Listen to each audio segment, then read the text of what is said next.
Duduk indah hadirkan pesona kemuliaan bagi yang memandang.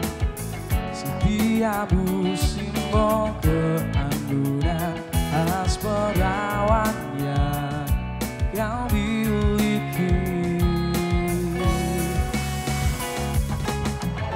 Akulah pengagum ragamu, tak ingin ku menyakitimu. Lindungi dari sengat dunia yang mengancam, nodai sucinya lahirmu. Karena wanita ingin dimengerti lewat tutur lembut dan lagu-lagu. Karena wanita ingin dimengerti, manjakan dia dengan kasih sayang. Ingin ku ajak engkau menari, bermandi hangat cahaya bulan, sebagai tanda kebahagiaan bagi semesta cinta kita. Karena wanita ingin dimengerti lewat tutur lembut dan lagu-lagu. Karena wanita ingin dimengerti, manjakan dia dengan kasih sayang. Bintang terang itulah dirimu, janganlah redup dan mati. Aku di belakangmu memeluk dan menjagamu.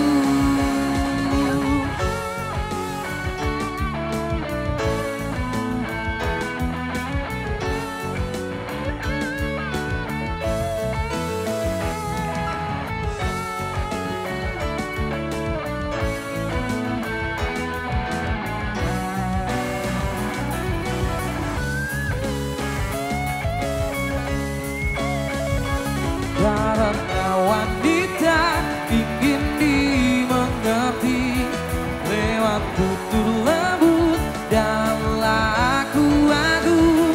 Karena wanita ingin dimengerti, manjakan dia dengan kasih sayang. Karena wanita ingin dimengerti lewat tutur lembut dan lagu-lagu. Karena wanita ingin dimengerti, manjakan dia dengan kasih sayang.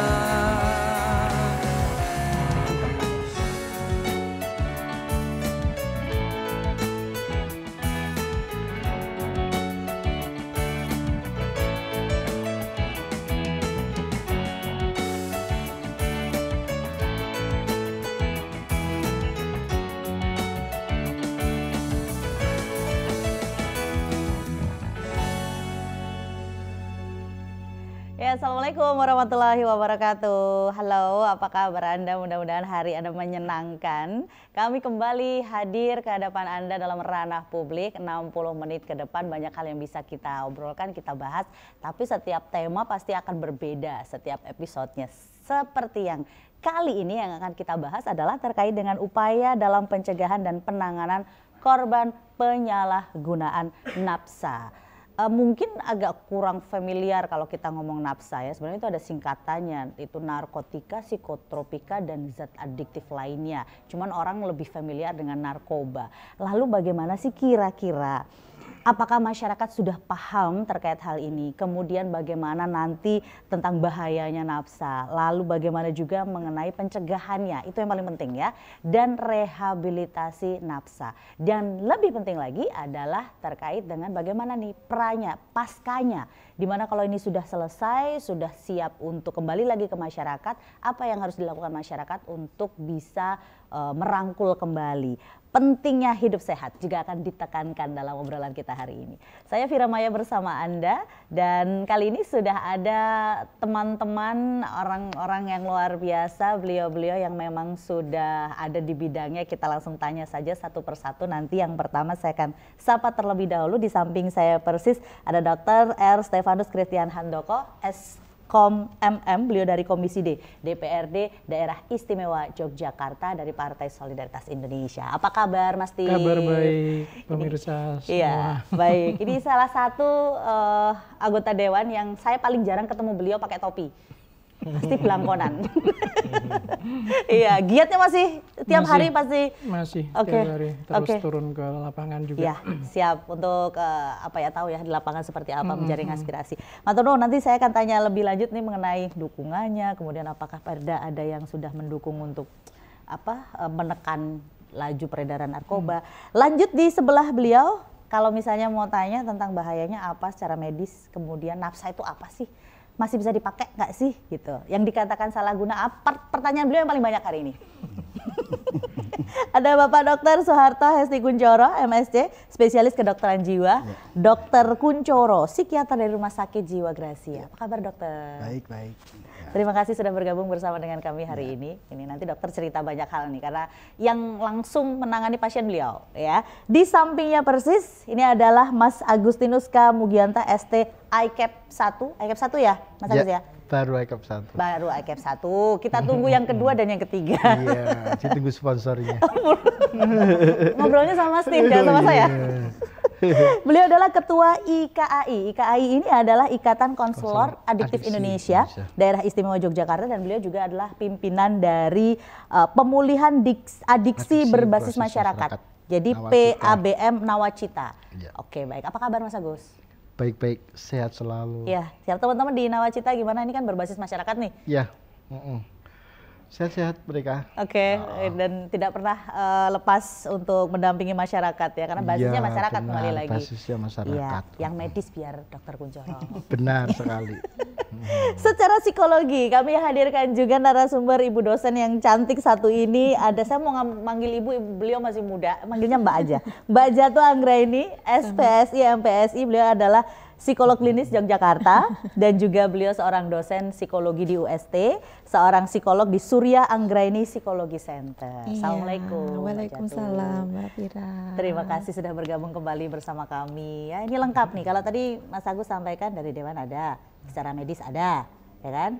Kalau bagian Mas Agus, sosial, psikologi ada lengkap. Baik. Sebelum satu-satu ada pertanyaan ini, karena pertanyaannya paling banyak ke Dokter Kuncoro, saya ke Dokter Kuncoro dulu, dokter. Mengenai nafsa. Kalau nafsa, kalau narkoba orang udah pada tahu gitu ya. Nafsa ini apa dan bahayanya seperti apa secara medis? Monggo. Terima kasih. Untuk sebelumnya, kalau untuk istilah nafsa dan narkotika itu kan hanya beda istilah saja. Oke. Kalau narkoba itu kan narkotika dan obat-obat terlarang itu lebih banyak ke bahasa-bahasa umum, bahasa-bahasa media, bahasa-bahasa hukum. Ya. Kalau nafsa itu lebih ke arah bahasa kesehatan. Kita mengadopsi dari WHO dan kalau di Indonesia itu Kemenkes. Gitu. Tetapi kalau berbicara tentang nafsa, saya akan memakai istilah nafsa. Memang sangat ironis sekali ya, karena saat ini itu pemakaian nafsa itu menyeluruh di semua aspek kehidupan. Artinya dari segala usia? Wah, semua. Kebetulan kami di rehabilitasi Nafsa Gracia itu sudah menangani berbagai banyak dari latar belakang, dari yang biasa sampai yang luar biasa. Gitu. Bahkan di berita-berita gitu ya, kenapa kok semua orang pakai nafsa gitu. Dari orang biasa, dosen, bahkan teman sejawat saya dokter ada, dari perawat ada, dari psikolog ada, dan nun sewu bahkan anggota dewan ada, bahkan yang lebih ironis lagi penegak hukum pun ada yang memakai kayak gitu. Nah, itu sangat ironis sekali. Dan mungkin saya di sini di awal saya akan menerangkan kenapa kok NAPSA itu ada undang-undangnya, ada undang-undang narkotika, ada undang-undang psikotropika. Gitu. Karena memang itu lebih banyak mudorotnya, banyak yang tidak baiknya. Mungkin kalau orang-orang awal memakai NAPSA itu yang diinginkan adalah, yang dicari itu adalah intoksikasinya. Apa tuh, Dok? Intoksikasinya. Jadi intoksikasi itu pengaruhnya. Mungkin saya terangkan dulu tadi, NAPSA itu adalah secara definisi itu suatu zat sintetis, bukan sintetis, tanaman atau bukan tanaman, atau obat yang bisa mempengaruhi sistem saraf pusat dan dapat mengurangi rasa nyeri. Kemudian dia bisa mempengaruhi kognitif, pikiran, perasaan, dan perilaku. Tapi yang paling harus digarisbawahi dapat menyebabkan ketergantungan. Nah, ketergantungannya itu yang nanti yang menyebabkan kehancuran hidup seseorang. Nah, tadi mengenai apa tadi, intoksikasi. Mungkin orang akan mencari intoksikasinya karena minum itu enak, nyabu itu jadi semangat kayak gitu ya. Kerja jadi kreatif. Ya kayak gitu. Katanya. Mas Agus jangan ketawa, nanti cerita loh Mas Agus. Tetapi banyak kejadian di berita, orang-orang dalam pengaruh alkohol itu apa? Mereka jadi penalarannya kurang karena mempengaruhi tadi sistem kesadaran, jadi apa? Untuk penalaran terus apa? Moralitasnya agak menurun, ditekan itu. Ada sistem saraf pusat, depresi sistem saraf pusat namanya itu. Nah, mungkin banyak angka kecelakaan. Bahkan angka kriminalitas kan tinggi. Banyak kasus mau berkelahi, wah biar agak nggak berani minum dulu jadi berani. Angka pembunuhan, pencurian, bahkan perkosaan banyak akibat pengaruh dari NAPSA tadi. Itu dari yang intoksikasinya. Tetapi yang paling kenapa kok ini harus ada undang-undangnya kayak gitu? Karena kalau nanti pemakaiannya lama akan menyebabkan ketergantungan. Orang tergantung itu karena apa? Karena dia nggak bisa berhenti. Kenapa kok nggak bisa berhenti? Karena ada satu sifat, banyak sifat ya. Yang paling banyak itu ketika dia rutin, ketika dia merasakan enak, efeknya habis. Yang terjadi itu adalah namanya putus zat, withdrawal. Withdrawal itu rasa tidak nyaman. Itu sebanding dengan rasa enaknya tadi. Semakin dia enak, gejala putus zatnya makin tidak enak. Lebih itu bisa ke kognitifnya, ke perasaannya dan perilakunya. Sehingga mungkin ya kalau fisiknya badannya pegel-pegel, merasa masuk angin, terus apa meler terus linu-linu badannya kayak gitu. Terus habis itu apa? Sehingga dia akan mencari zatnya itu terus, mencari zatnya. Begitu nih, dia mencari kecanduan nih. Karena nggak mau merasakan ketidaknyamanan putus zatnya itu, dia akan memakai terus, mencari terus. Lah dari sistem tubuh sendiri, sebenarnya itu kan racun. Wah ini nggak bisa, ini sayang, ini nggak baik ini. Nah di situ ada sistem pertahanan tubuh. Di situ dibutuhkan zat yang lebih banyak lagi untuk biar merasakan rasa nikmatnya itu tadi, mengatasi putus zatnya itu. Namanya toleransi. Sehingga makin tinggi, makin tinggi, makin tinggi. Ketika semakin tinggi, makin rutin. Biasanya yang terjadi ya di sini mulai kehancuran. Apa? Biayanya dia akan membutuhkan banyak biaya untuk membeli obat itu. Sehingga kacau. Terus sedikit lagi ya. Kemudian setelah itu biasanya badannya mulai sakit, fisiknya nggak kuat.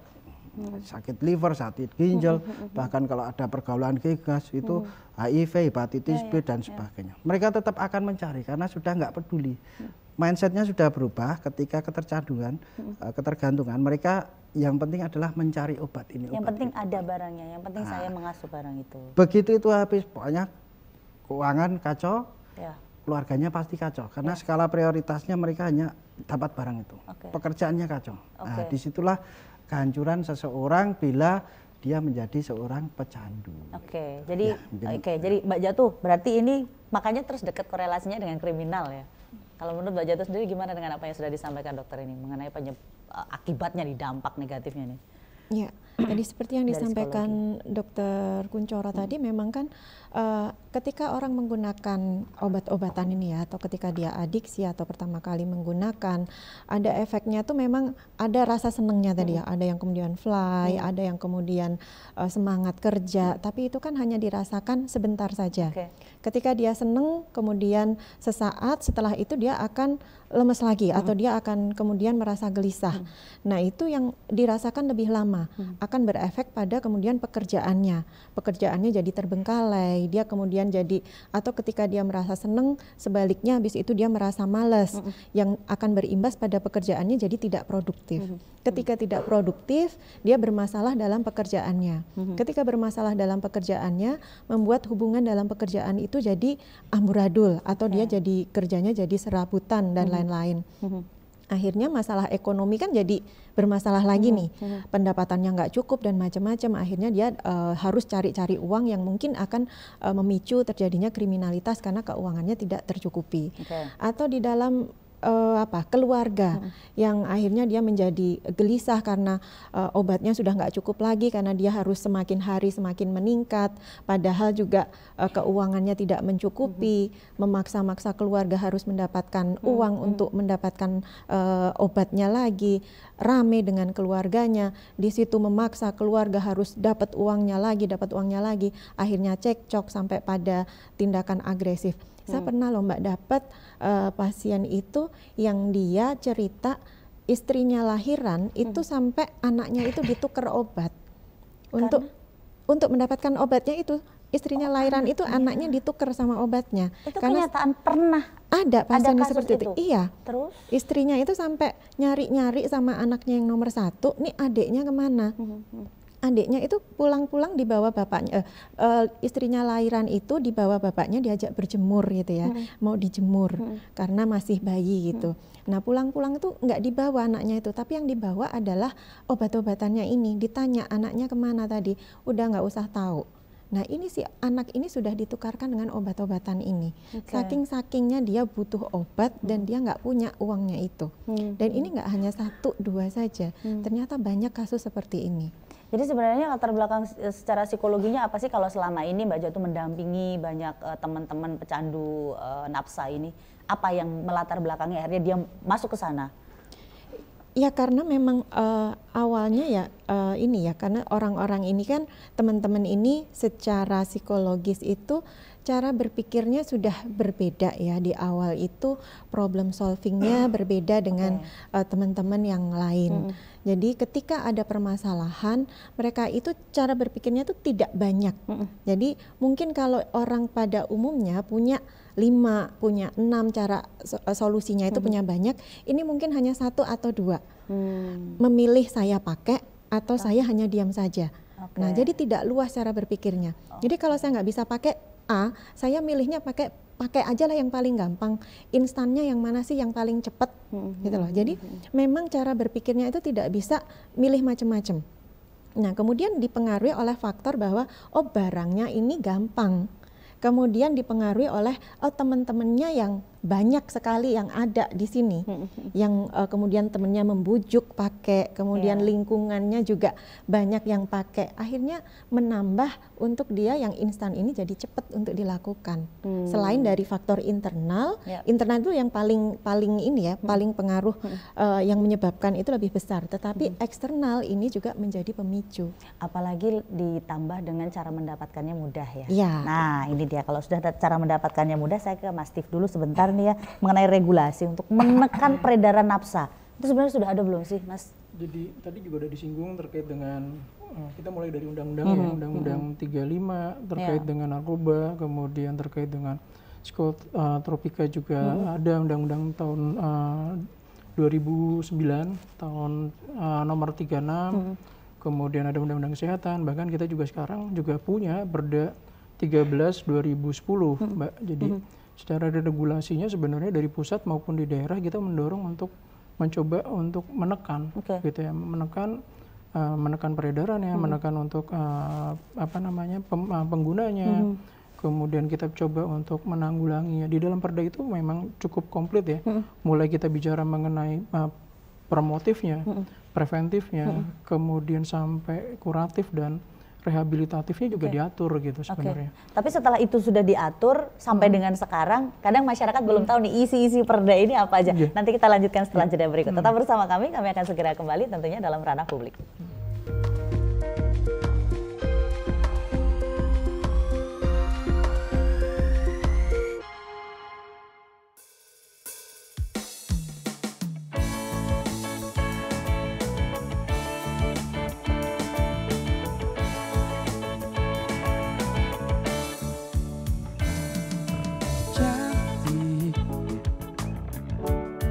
Rasa hati berbisu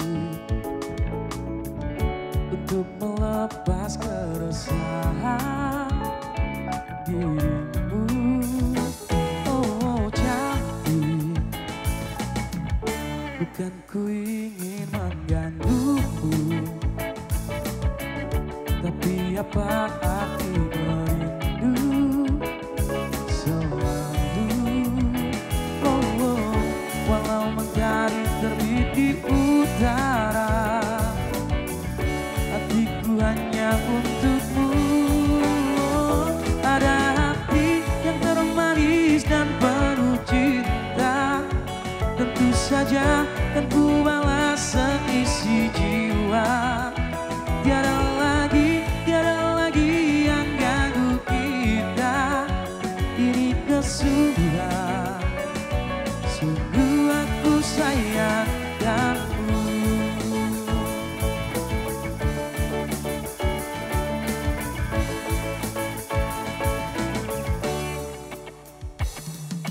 Cantik,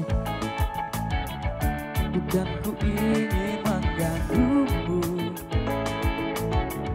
tapi apa arti merindu selalu. Walau mentari terbit di utara, hatiku hanya untukmu. Ada hati yang termanis dan penuh cinta, tentu saja kan ku balas seisi jiwa. Tiada lagi yang ganggu kita, ini kesudahan. Sungguh aku sayang kamu.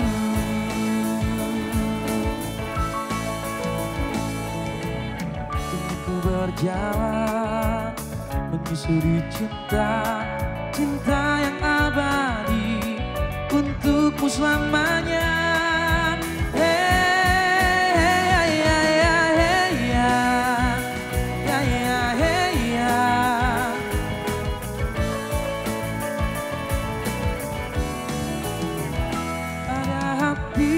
Termanis dan penuh cinta, tentu saja kan ku balas seisi jiwa. Tiada lagi yang ganggu kita, ini kesudahan. Sungguh aku sayang, ada hati yang termanis dan penuh cinta, tentu saja kan ku balas seisi jiwa. Tiada lagi yang ganggu kita, ini kesudahan. Sungguh aku sayang kamu, hey ya, ini kesudahan. Sungguh aku sayang kamu, hey ya, ini kesudahan. Sungguh aku sayang kamu. Ya baik, Symphony Band, terima kasih ya. Sungguh aku sayang kamu sama. Begitu juga dengan pemerintah daerah, begitu juga dengan anggota dewan, begitu juga dengan teman-teman di LSM, teman-teman psikolog gitu ya. Semua sayang kepada pemirsa yang ada di rumah terkait dengan ya ini tema kita nih, mengenai upaya dalam pencegahan dan penanganan korban penyalahgunaan nafsa. Jangan sampai lagi terjadi, jangan sampai lagi ada angkanya meningkat begitu terkait hal ini. Kita lanjutkan lagi, tadi mengenai regulasi ya dengan Mas Tif. sudah dijelaskan regulasinya itu banyak banget sebenarnya. Istilah orang Jawa itu tiri-tiri macam-macam gitu ya.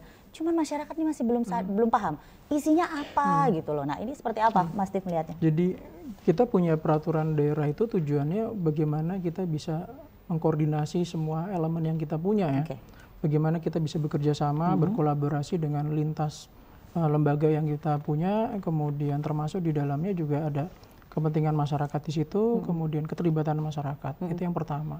Yang kedua, kita juga pengen menjamin bahwa terkait dengan edukasi ataupun informasi terkait dengan narkoba itu seperti apa, kemudian efeknya seperti apa, itu juga harus terus dilakukan. Nggak bisa hari ini misalkan anggaran tahun ini, kemudian besok sudah nggak usah deh, kita nggak usah ada kegiatan semacam itu. Tidak percaya.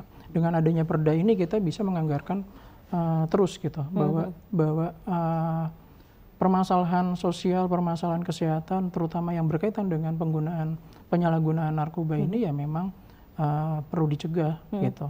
Itu salah satunya yang memang ada di dalam perda itu. Kemudian yang menariknya lagi di dalam perda ini adalah memang ada kewenangan tugas dari pemerintah untuk melakukan mulai dari edukasi, menyebarkan informasi, mengajak keterlibatan semua pihak tadi ya, dari internal pemerintah daerah, DPRD, masyarakat dan seterusnya.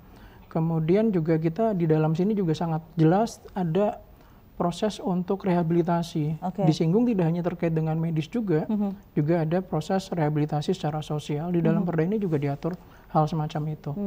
Gitu. Jadi secara umum isinya semacam itu, Mbak. Baik. Jadi pemerintah hadir mulai dari kegiatan promotifnya, preventifnya, kuratif sampai rehabilitatifnya. Ada semua dan diatur di perda di itu dalam ya. situ. Ada yang salah satu saya baca itu yang ada di Undang-Undang Nomor 35 tahun 2009. Itu sama yang di peraturan pemerintah itu kalau nggak salah di nomor 25 tahun 2011 yang terkait dengan masyarakat jika memang dia memiliki ketergantungan nafsa, kemudian dia bisa melapor begitu. Tapi masih banyak masyarakat yang tidak melakukan itu, padahal itu sebenarnya sudah ada diatur dan rehabilitasinya juga ditanggung oleh pemerintah. Benar nggak, Mas? Jadi itu kita bicara ranahnya nasional ya, pusat yang tadi disampaikan terkait dengan undang-undang. Di perda kita punya Perda 13/2010, di situ juga dicantumkan bahwa terkait dengan rehabilitatif medis gitu, di situ juga menjadi salah satu yang menjadi concern dari pemerintah gitu kan. Karena ada perdanya, maka seharusnya pemerintah juga bisa menganggarkan untuk pembiayaan. Kalau disinggung tadi seperti itu kan. Kalau ditanya sebalik, gimana kalau kita nggak punya aturan gitu, ya kemungkinan besar kita nggak bisa menganggarkan melalui APBD. Gitu kemungkinan kita akan meminta bantuan dari Kementerian Kesehatan dari pusat untuk penganggarannya. Tapi kondisi sekarang kita punya adanya Perda 13/2010 itu, seharusnya pemerintah daerah dengan dinas terkait itu juga sudah melakukan pengajuan anggaran yang dispesifik penggunaan anggarannya adalah untuk rehabilitatif tadi. Misalkan tadi disinggung bahwa saya pengguna nih, pengguna pemula. Dibedakan kalau di dalam aturan ini memang pengguna pemula, bukan orang yang sudah adiktif kemudian segala macam gitu. Yang tercantum di dalam perda ini memang secara khusus bahwa pengguna pemula. Gitu. Apakah kita membedakan, menjustifikasi? Saya kurang tahu. Mungkin dari teman-teman medis ataupun dari psikolog yang bisa, oh ini orang pengguna pemula, ini pengguna yang sudah sangat aktif atau yang udah kambuhan gitu. Tapi di dalam aturan memang secara khusus pengguna pemula. Jangan sampai efeknya yang tadi disampaikan oleh dokter juga, bahwa tidak hanya ke medis tapi efek sosial. Tadi disampaikan macam-macam yang kriminal, tadi juga disinggung juga oleh Mbak Juju, bahwa efek sosialnya juga sangat luar biasa, kriminalitas gitu.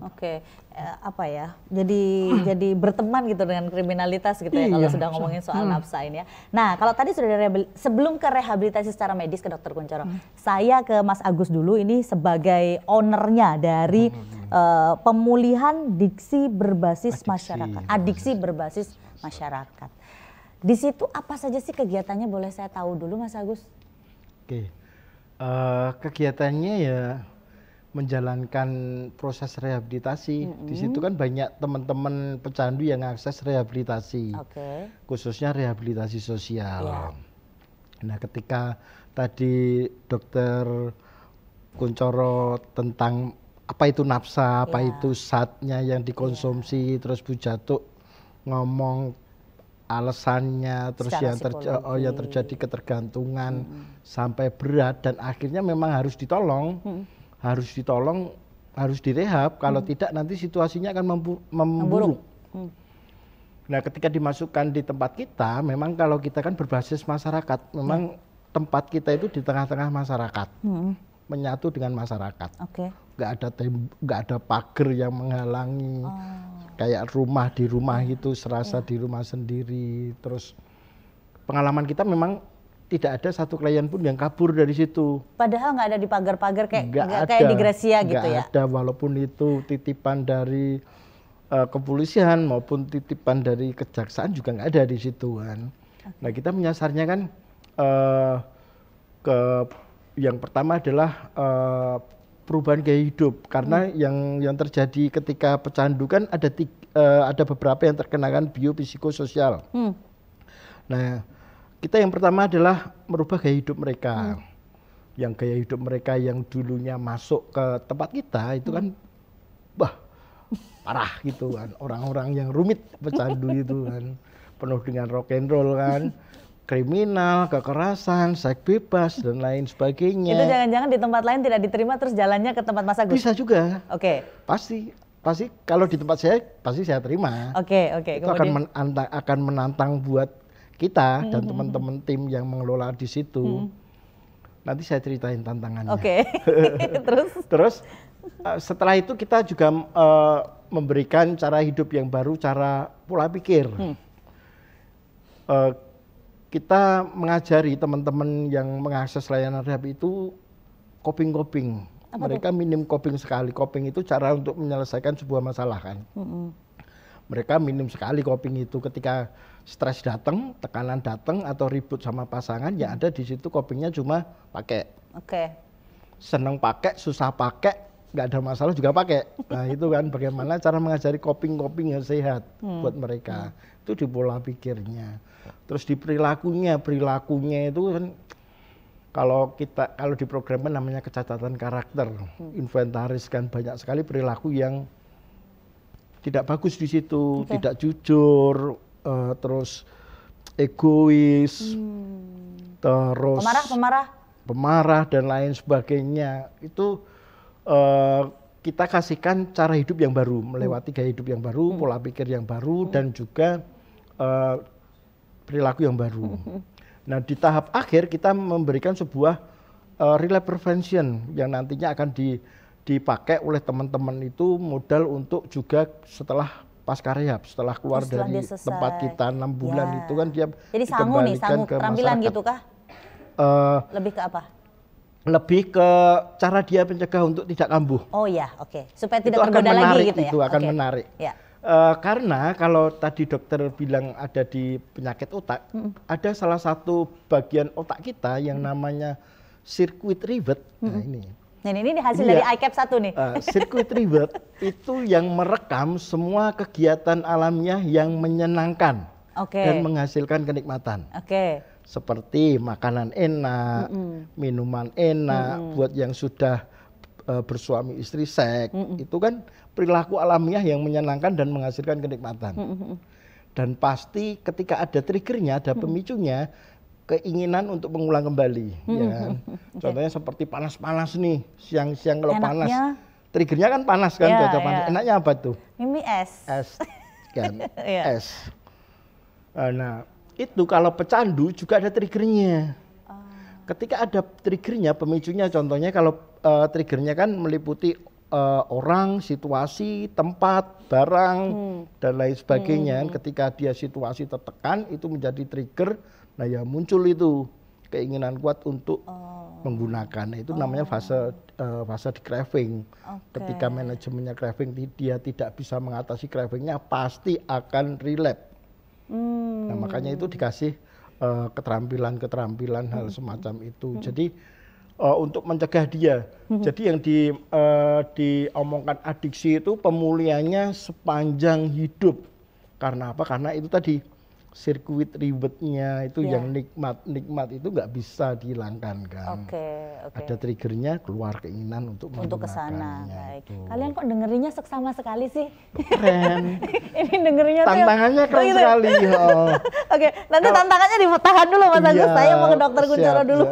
Dokter Kunchoro tadi sudah disampaikan banyak hal ini dari sisi sosialnya ya. Nah, kalau dari rehabilitasi secara medisnya seperti apa di Rumah Sakit Gracia? Terima kasih. Sebelumnya mungkin saya akan menerangkan kenapa kok ada di undang-undang itu rehabilitasi. Kenapa para pemakai itu harus direhabilitasi. Jadi dulu ceritanya bahwa undang-undang itu pemakai narkotika golongan 1 itu harus dipenjara. Ternyata penjara itu bukan solusi. Karena begitu masuk penjara, dia biasanya dapat barangnya dari A, begitu masuk penjara ketemunya bandar-bandar. Akhirnya mereka malah makin luas. Iya, jadi malah makin pinter. Makanya banyak istilahnya ke penjara itu malah sekolah. Kemudian dari atas keprihatinan itu, dari 7 lembaga negara itu sepakat bahwa untuk para korban dan penyalahguna itu harus direhab, harusnya direhab, bukan di penjara. Maka muncullah untuk dilakukan rehabilitasi. Rumah Sakit Jiwa Gracia dibentuk karena undang-undang, dari setiap provinsi harus ada untuk menangani rehabilitasi. Rehabilitasi nafsa digunakan untuk memenuhi hak para pecandu, untuk mendapatkan pengobatan dan untuk mengatasi masalah ketergantungannya. Kemudian kalau terkait dengan rehabilitasi, kalau kita sebenarnya melihatnya bukan hanya medis, tapi tetap harus dengan sosialnya. Rehab medis dan sosial itu harus menjadi satu kesatuan. Karena gangguannya itu kan tadi kompleks ya, tadi dikatakan Pak Agus. Kompleksnya itu di mana sih? Satu ya, gangguannya di otak. Begitu dia memakai nggak kena habis zatnya, yang terjadi adalah putus zat, otaknya kacau.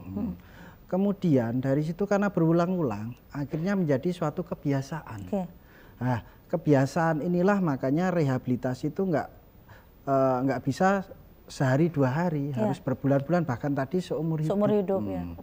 Kalau kita dari medis itu intinya adalah hanya satu, metode detox. Jadi kalau untuk mengatasi withdrawalnya gampang, saya obati cerot-cerot hilang, dia bisa normal lagi. Cuman masalahnya itu adalah sugesnya. Suges itu atau craving tadi. Dok pengen ini. Dan mengubah suatu kebiasaan itu kan susah. Ada tadi sistem reward itu ya, dia ada memori, akan mengulang hal-hal yang menyenangkan. Wah saya ketemu, pamannya ya, saya dulu makai dengan jenengan.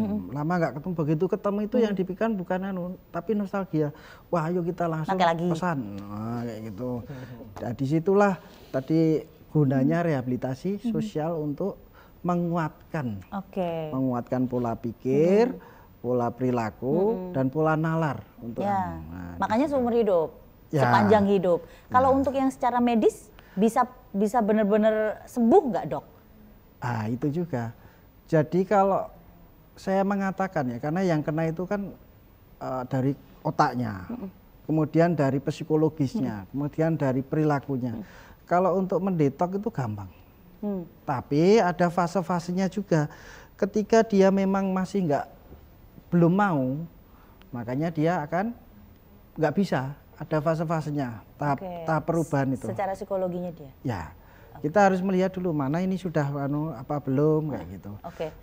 Ya baik, nah ini secara psikologinya nanti ke Mbak Jatuh ya, tapi setelah yang satu ini. Tetaplah bersama kami akan segera kembali setelah jeda berikut.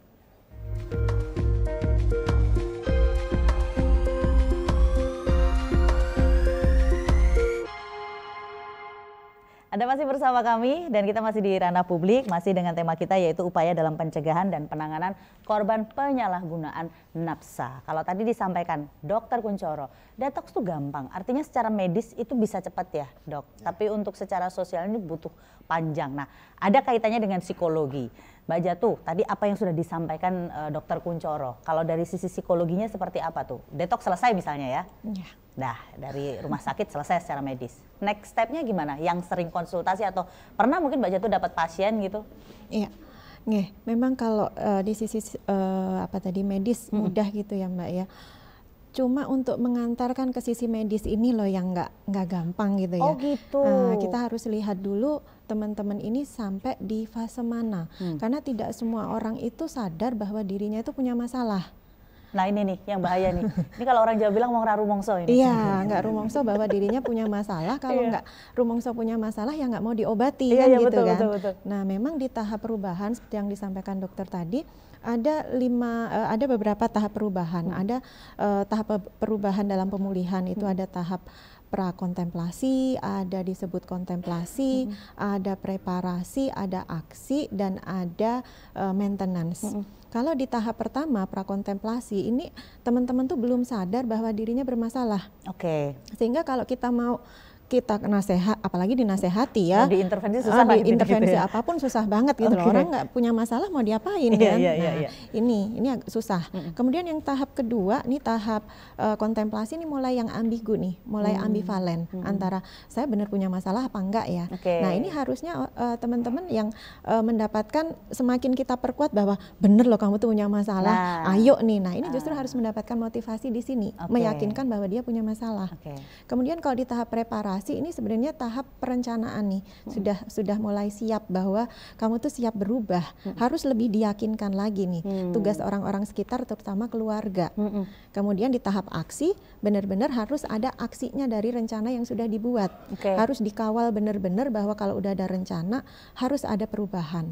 Dan di tahap maintenance ini kan kadang orang itu udah aksi tapi kan kadang bosenan ya, kadang ada godaan lagi, ada suges lagi, ada craving lagi. Harus dijaga supaya menetap nih semangatnya untuk menjalani rehabilitasi ini tadi.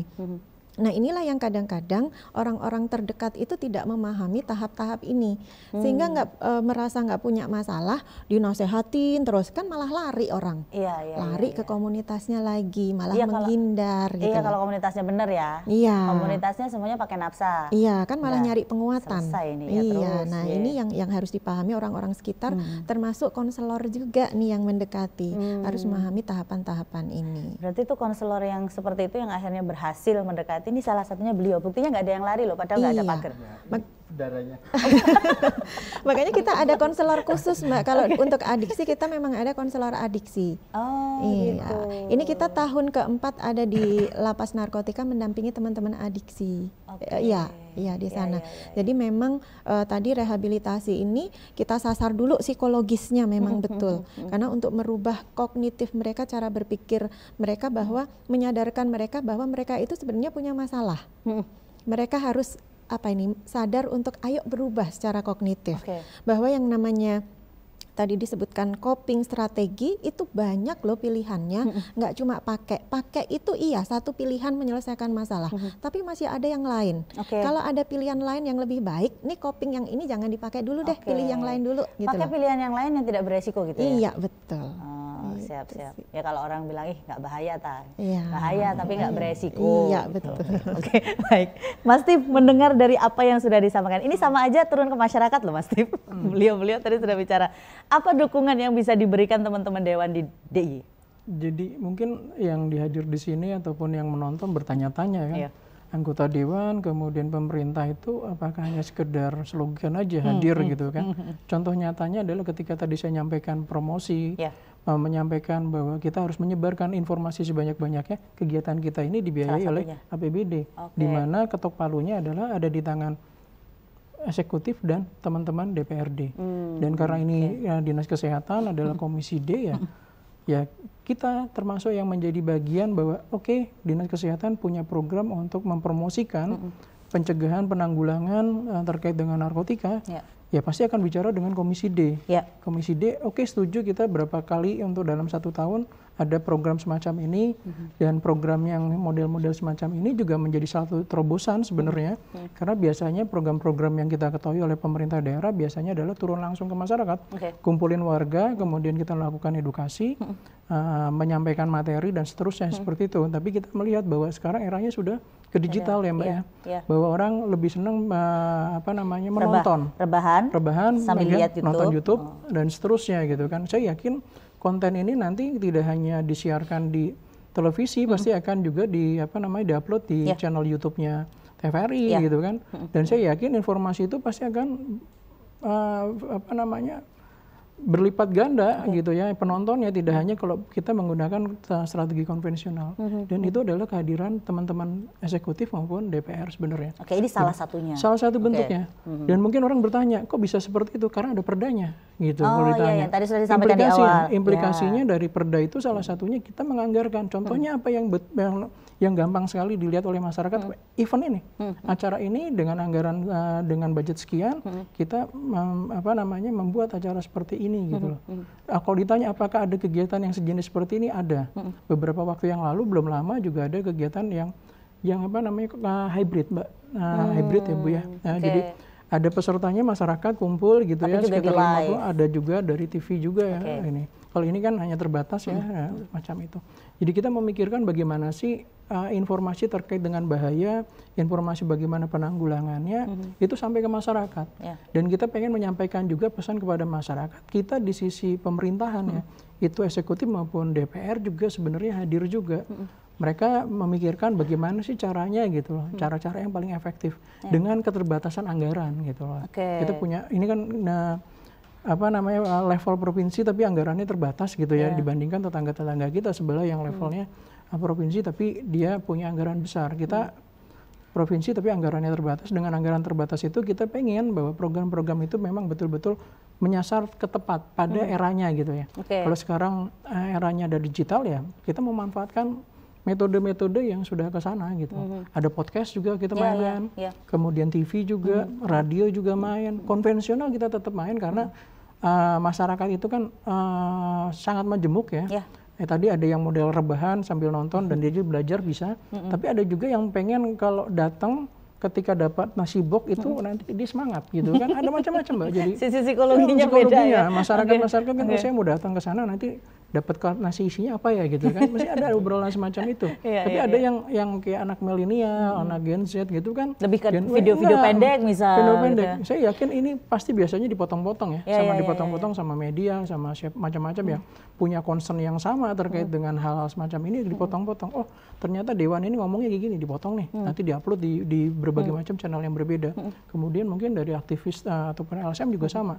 Gracia punya kepentingan juga, mungkin potongan video yang disampaikan oleh Pak Dokter tadi dipotong juga untuk menjadi edukasi yang modelnya lebih pendek lagi kan, entah itu di short atau untuk di di story atau di apa segala macam. Ya menurut saya itu yang kita perlu sampaikan juga ke masyarakat bahwa sebenarnya daerah istimewa Yogyakarta menurut saya sudah cukup oke ya. 2010 kita punya, Pergub sudah ada, kemudian di kabupaten kota juga mereka juga membuat aturan yang sejenis, kemudian kita punya concern yang sama, jangan sampai Yogyakarta kota pendidikan, kota pariwisata, jumlahnya kecil Mbak, sebenarnya 3,8 penduduknya kecil, tapi ada tapinya. Kalau kita ngelihat data pariwisata ada 10 juta orang datang ke sini. Kemudian ada data mahasiswa yang berkuliah di sini, anak-anak SMA juga sekolah di sini juga. Sebenarnya ini menjadi target market yang sangat luar biasa besar gitu. Tadi disinggung juga bahwa obat-obatan itu menjadi trigger untuk mencapai kenikmatan, menjadi senang. Orang berwisata 10 juta itu pengen apa? Pengen senang. Nah ketika ada trigger yang lain bahwa gue akan lebih senang nih dengan mengonsumsi tertentu, obat-obatan tertentu. Nah itu menjadi yang perlu kita waspadai bersama, bukan 3,8 juta penduduk kita yang kecil itu, tapi sebenarnya yang mobilitasnya tinggi itu yang stay di Jogja hanya 3 tahun, D3 4 tahun, kemudian yang hanya hitungan minggu atau hitungan hari, itu mereka juga pengen menikmati Yogyakarta yang romantis ini katanya gitu kan, pengen menikmati kenikmatan yang berbeda di kota ini gitu. Nah itu menjadi target juga kita di sisi medis, di sisi akademisi, di sisi yang lain memikirkan, sosial juga memikirkan, tapi juga ada yang memikirkan yang lain di sisi yang lain. Siapa? Bandar. Bandar memikirkan ini bandar target nih. Banyak ini wisata, tempat kenikmatan, tempat hiburan lengkap, tempat apapun ada di Yogyakarta. Kita mau bicara mengenai hiburan ada, mau pariwisata model apapun juga ada. Bandar di sisi yang lain pasti memikirkan ini target menarik nih. Kita juga punya dong pemikiran yang berbeda juga, pemerintah dong ya kan, DPR, kemudian eksekutif. Jangan sampai bandar main di Jogja juga dengan pola-pola yang tadi main. Nah kita gimana? Edukasi dengan model seperti ini. 70% penduduk kita adalah anak-anak generasi milenial dan Gen Z ya. Dan mereka dekat dengan teknologi. Makanya kita mencoba program-program yang juga dekat dengan mereka. Salah satunya ya seperti ini. Oke, baik. Dan TVRI salah satu jaringan yang menyeluruh. Nggak pernah ada cerita bahwa TVRI nggak di desa itu nggak nyampe jaringannya, pasti nyampe gitu. TV-TV tertentu kan kadang nggak nyampe nih gitu kan. Lebih tenar lah daripada TV-TV lain. Gitu, ya. Apalagi sekarang sudah mainnya digital, wah jelas banget. Kenapa kita gandengnya TVRI gitu kan? Pasti kan ada alasannya ya Mas. Pasti kan waktu rembukan di dalam gitu juga. Ini kita mau stasiun TV-nya mana aja nih, gitu ya. Pasti ada hal semacam itu juga yang disampaikan ketika rapat gitu. Baik. Ini ada TV, ada podcast, ada radio dan seterusnya. Baik. Disesuaikan dengan kondisi saat ini seperti apa karakteristik dari warga kita yang milenial dan Gen Z. Setelah yang satu ini saya juga pengen tahu lebih banyak dari Mas Agus. Apa sih tantangannya sebenarnya dalam mengelola teman-teman atau dalam menghandle teman-teman ini di PABM, Pemulihan Diksi Berbasis Masyarakat. Sesaat lagi tetap bersama kami dalam Ranah Publik.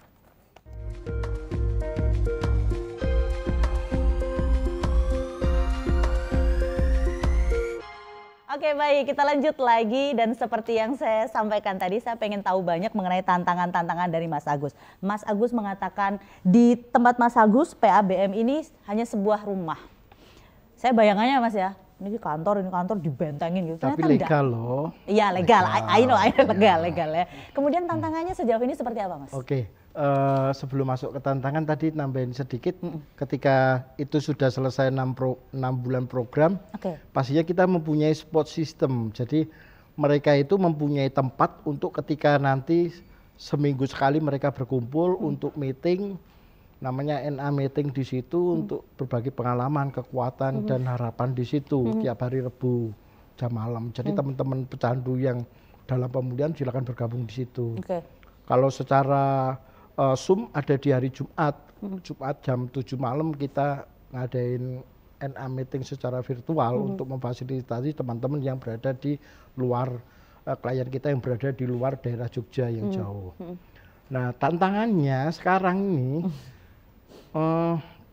kita kan memang swasta nih, asik kan swasta itu. Asik katanya. Ketika ada orang tua datang tergopoh-gopoh, terus kita asesmen, aduh sampai orang tuanya sudah angkat tangan, bahkan perangkat desanya juga angkat tangan kalau bisa ini diusir dari tempatnya. Waduh. Ya sampai ekstrim kayak gitu, pokoknya masyarakat nggak mau dia berada di situ. Lalu? Akhirnya mau nggak mau kan kita terima kan. Dan kita kan rawat inap nih, rawat inap. Terus kita mempunyai dasar layanan itu biayanya kan pasti ada muncul sekitar 2 juta. Ketika dia nggak mampu 2 juta, dia hanya mampunya 750, apakah kita tolak atau tidak? Kembali ke pertanyaannya Mbak Vera tadi, tidak. Akhirnya kita masukin program.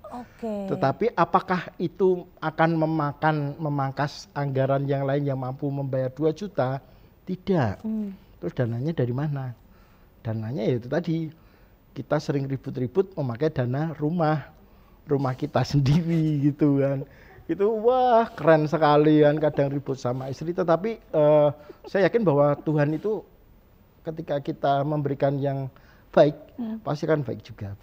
Akan dibalas lebih baik lagi. Nah itu tantangannya itu. Mas bolehlah disampaikan ke teman-teman, bisa support beliau dan teman-teman. Tidak harus di Dewan loh ya, ke teman-teman yang lain. Saya lagi lah networking beliau luas sekali gitu.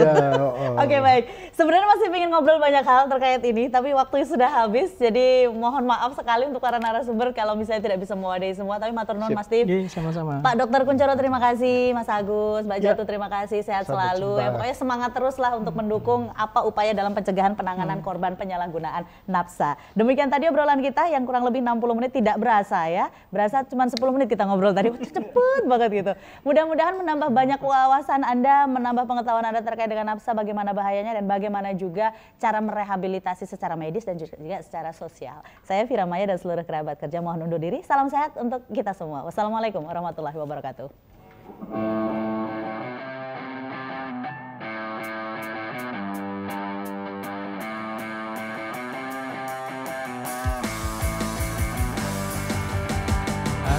Tolonglah aku sedang jatuh cinta, tapi aku tak punya nyali untuk katakan bahwasannya setiap hari ku merindukan dia. Angin masukkan aku ke dalam mimpinya, jadikan aku raja dan dia ratunya. Buat dia selalu memikirkan diriku. Angin katakan padanya bahwa aku cinta dia. Angin sampaikan padanya bahwa aku butuh dia.